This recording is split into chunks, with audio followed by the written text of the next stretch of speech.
Hey guys, Dave here. Today we are doing a review of the KLX250S. This is a 2007 model.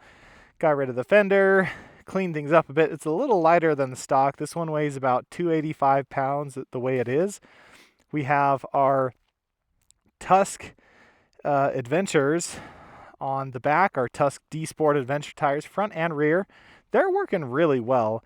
I really like them. We have about 1,000 miles of them, starting to get around the lugs just a little bit, but it actually gives you better traction in sandy and the sugar sand that we have and all this on the slick rock. That's actually helpful for traction. And the bike is pretty awesome. So I'm going to review it as is, where we have, we have a couple of aftermarket pieces on. We have some bark busters. Again, we have some newer tires, the Tusk D Sport Adventures. Aftermarket exhaust, and a bash plate. That's pretty much what you need to get out and get riding. And we have some aftermarket handlebars as well. Everything else is pretty much stock. And it's an awesome bike. The brakes are phenomenal. The suspension, I can't say enough about the suspension. I've ridden the CRF 250L. And the suspension is so bouncy in the rear, it's kind of ridiculous. And the front seemed fine for me, but it was definitely soft. I didn't take it on a whole bunch of stuff, but the suspension for this, I'm just around 200 pounds right now. And it's plush, it's very plush, but for my type of riding, where I'm in second gear, riding around on this type of terrain, it's perfect for me. 11 inches of suspension.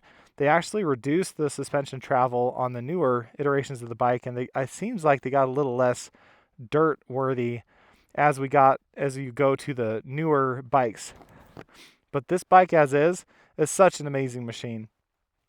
I really can't fault it for just about anything else. The seat is actually really nice. I like it a lot. It's a dirt bike seat. I ride a lot, so my butt's pretty tough. So I can kind of take whatever abuse you can throw at me. If my butt starts to hurt, I just stand up. But the seat's going to be kind of like a 2x4, but it's pretty nice. It allows you can move back and forth. There's no strap right here. I don't like that strap right there. I can kind of move back and forth. I don't know if this is aftermarket or if this came stock. I think it came stock with a little bag right here, like a tool bag. It's super nice. And the aftermarket exhaust, I think, gives you a couple horsepower, which is super nice. I rode a CRF 250F, which is fuel injected, and I liked this bike way better. The suspension wasn't great. The one that I rode, it was kind of a beater bike, I think, because it didn't shift well. Normally, Hondas shift amazingly. I've had Hondas before, so the one I had, maybe don't take that with a grain of salt. From a fuel injected perspective, it was pretty nice that you could have fuel injection. This one doesn't have fuel injection. It's carbureted. Runs pretty great. I have issues with my carb in specific situations when I'm going at 8,000 RPM up a big hill, and then I go back to idle. It'll idle, but then the next time I try and gas it, it will die unless I really rev it with no clutch involvement. So I got to give it a couple of test revs, boom, boom, boom, boom, to get going.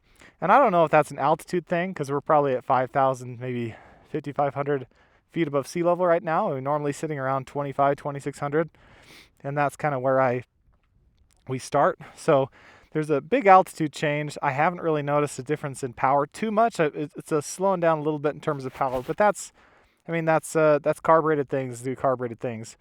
So the one thing that I think that would make this like a quote-unquote perfect dual sport for me would be that fuel injection. However, just because it's carbureted doesn't mean that it's bad. I really like this bike. It's really, really cool. And in fact, let's just take it for a ride. Top speed on this, I hit about 65, 70 miles an hour. That's it. But it starts great. It's got really good throttle response. And I can tell it's a little softer, because we're at higher altitudes. I just don't have, the same power I do. But first gear is a tractor. It's so great. There hasn't been anything that I haven't been able to go up in first gear. Super deep sand is the exception. And I think that has to do more with my tires than with the gearing or anything else. So super crazy deep sand, maybe you need more power, maybe you just need a paddle tire, I don't know. I don't know how to deal with crazy deep sand like dune type of sand. Any other type of sand, this thing just kind of tractors up it just fine. And taking a look at just, stuff like this, it handles extremely well. It feels really light to me. I'm not a dirt biker, so this is not a dirt bike review at all in any way, shape, or form. This is essentially some guy getting near his 40s who wants to kick around on a dual sport, and this is my do everything bike. And this is a practically perfect do everything bike because it really does that. It does everything I ask it to do, everything. And this is second gear, putting up in 15 miles an hour, just cruising up the hill, not a big deal, and it's just great. It just it's perfect. It's so good. So I thought about selling this bike and getting a fuel injected version because this was supposed to be. Oh, this is hilarious. Check this out. Some guy put a skeleton hanging up there to like keep people from off his property or something? I don't even know. That's hilarious. So this was someone else's beater bike, and it was $2,000, which, I mean, it's not like a steal of a deal. It wasn't the perfect bike. This bike was pretty beat up when I got it. The rims were all messed up. The brakes, the brake lines, or not the brake lines, just the brake fluid, the tires, the rims, the airbox was messed up, the electrical system was all messed up. I think I probably overpaid at $2,000, but I don't regret it in any way, shape, or form because I did all that work to fix it. Fork seals were messed up. I did all that work. I fixed it all, and it really only cost me like with tires. I think I've spent a total of $2,400 on this bike, and now it runs great. It's perfect. I think the only thing that I could possibly do a little bit better is have someone adjust the carb. I'm not going to do it myself. For some reason, I don't know about carbs. I don't want to deal with the whole jetting thing. It feels pretty good as is. So if I really wanted to dial it in, I'd take it into someone. But it's pretty good as is. And that's how I'm doing this review. Is the carb is pretty dialed in. I don't think they rejetted it or checked it out once they put on the new exhaust and they opened the airbox. I think we're dealing with, or someone did it themselves. So it's definitely not tuned well, but it feels like it's a good enough tune. And I can't complain. So going back to what I was saying before I was so rudely interrupted by myself, this was going to be my test bike to make sure that I wanted a dual sport.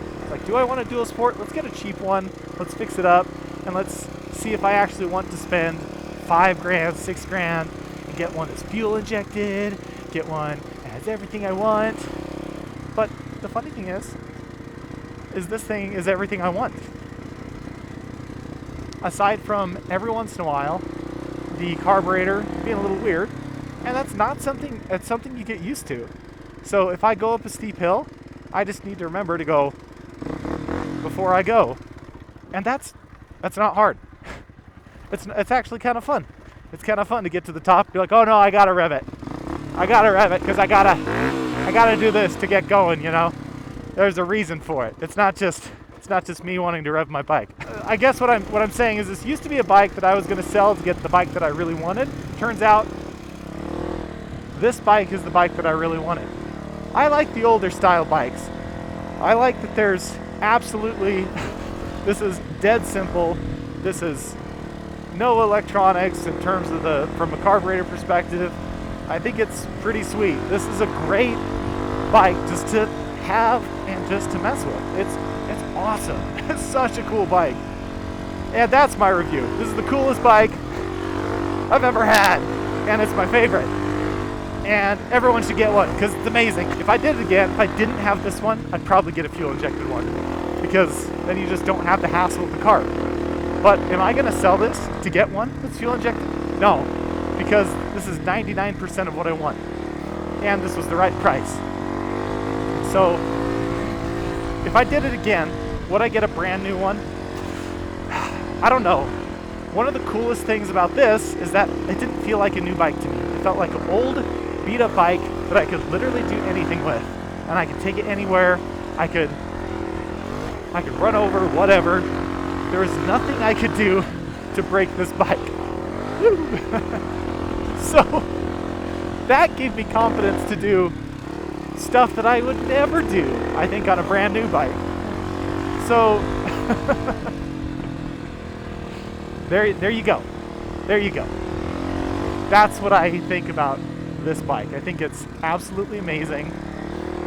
Let's take a look at these lights. See how the new ones, they stick out like super far. They stick out this far. But these are recessed, so even if you drop your bike, this is protected by this plate right here. So I really like the older style where it's really leaning into that dirt bike heritage. And this isn't meant to be a road warrior thing. I'm not going to take this on the highway. People who say, oh, can you take dual sports? Can you take a 250 on the highway? Yes, of course you can. Like, technically they're right. Can you? Will you be running at 8,500 RPM? And will you not be having fun the entire time? Yes, all of that is true. But you totally can take this on the highway. But I would just do it just to get it to dirt. From my perspective, that's the only reason I don't want to take this on the highway, is to take it in so I could take it in the dirt later. This is such a beautiful section. Look at this. Oh. But this is the advertisement. This is what you do on a dual sport. It's perfect. Hey, get dual sport. You can go do stuff like this. It's amazing. For the longest time, I had a street bike. I loved it, but I would drive past roads like these, and I would think, huh, I wonder where that goes. And if you're that kind of guy, or if you're that kind of gal, thinking, hey, I wonder where that goes. Dual sports, they're where it's at, because you don't have to wonder. You can just go. And most of the time, it's in private property with a gate. But every once in a while, you get a road like this. And it's amazing. So, that's my advertisement for dual sports. Not sponsored.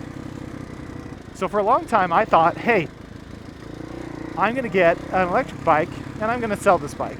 I don't feel that way anymore, because I was really having a tough time picking an electric bike that would even match this bike. And the thing is, an e-bike such as an MX4, it's not going to match this bike. It's not. It's going to be a companion to it. And I've made space in my garage. That's the biggest issue for me not getting another bike, is how much space do I have in my garage. I've got a 2-car garage. We only have a single car in it. And the rest is just bikes and motorcycles and workout gear. So the plan is I'm probably going to get an MX4 here soon. I hope. That would be amazing. And then I will have an MX4 for like my in-town stuff. I'll have something like this where I can take and do this, which is amazing, and it'll just be great. But the cool thing about the e-bike stuff is I don't have to plate it. I don't have to register it. I could just bring it in my truck, and we can just have a good time. So that's the plan, and it's going to be amazing. So I will see you guys in the next one. Thank you so much for watching this kind of weird sort of review thing about the 250, where essentially I just gush about the bike. I don't really have a whole lot of experience on any other bike. Like, I haven't really ridden a Honda that much. I've ridden a 250F up and down a dirt road. I've ridden a 250L a little bit, but really, I've just been a Kawasaki guy for a while, and mostly because they're cheaper. They're cheaper, and they are, to me, this is anecdotal evidence, but Kawasaki's have been bulletproof. You first ride them, you're like, man, every time I shift, there's a clunk, clunk, clunk. Oh, this is such a crazy gearbox. Guess what? Kawasaki gearbox is going to be a little clunky, but guess what? Guess what it won't do? It will not leave you stranded. That's what it won't do. These things are tried and true, they're bulletproof. So whether you get a Honda, whether you get a Kawasaki, you could probably even get a no-name brand one to be fine, but the Hondas and Kawasaki's, man, that's what I'm more familiar with. They will not let you down. Just pick the one that's suited right for you, and you cannot go wrong. So, thank you so much for watching. I will see you in the next one. Bye now.